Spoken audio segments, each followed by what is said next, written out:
सरफरोशी की तमन्ना अब हमारे दिल में है, देखना है जोर कितना बाजुए कातिल में है।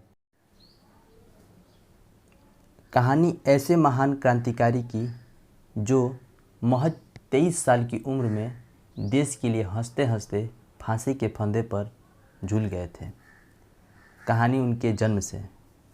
भगत सिंह का जन्म 28 सितंबर 1907 ईस्वी को पंजाब प्रांत के लायलपुर ज़िला के बंगा गांव में हुआ था।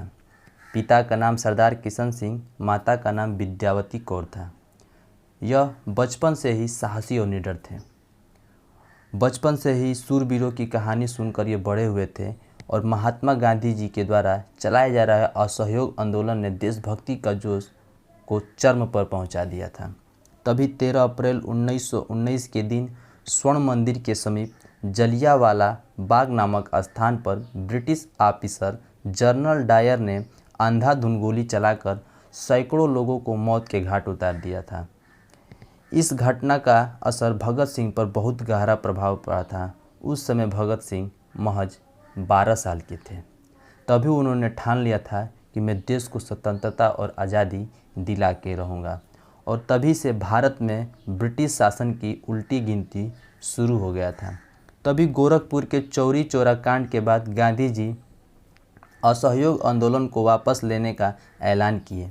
इस फैसले से नाखुश भगत सिंह अहिंसा कार्रवाई से खुद को अलग कर लिए और युवा क्रांतिकारी में शामिल हो गए। हिंदुस्तान रिपब्लिक एसोसिएशन में शामिल हुए। फरवरी 1928 में इंग्लैंड से साइमन कमीशन नामक एक आयोग भारत दौरे पर आता है। इस आयोग में कोई भारतीय सदस्य नहीं था। इसी कारण देश में आयोग के प्रति विद्रोह की ज्वाला भड़क उठी।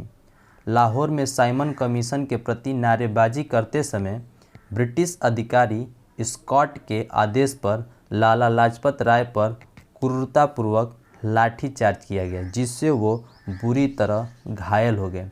बाद में वो दम तोड़ दिए।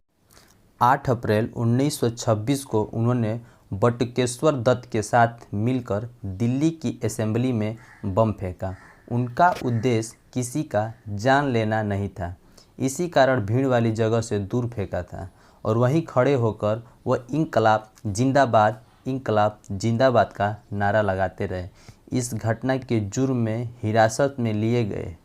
उनकी क्रांतिकारी प्रवृत्ति केंद्रीय जेल में भी देखी गई, जब उन्होंने एक भूख हड़ताल का नेतृत्व किया था जिससे प्रशासन को हिलाकर रख दिया। इसके फलस्वरूप सरकार ने सौंडर हत्या जुर्म में सुखदेव, राजगुरु, भगत सिंह को 7 अक्टूबर 1930 ईस्वी को मौत की सज़ा सुना दी थी।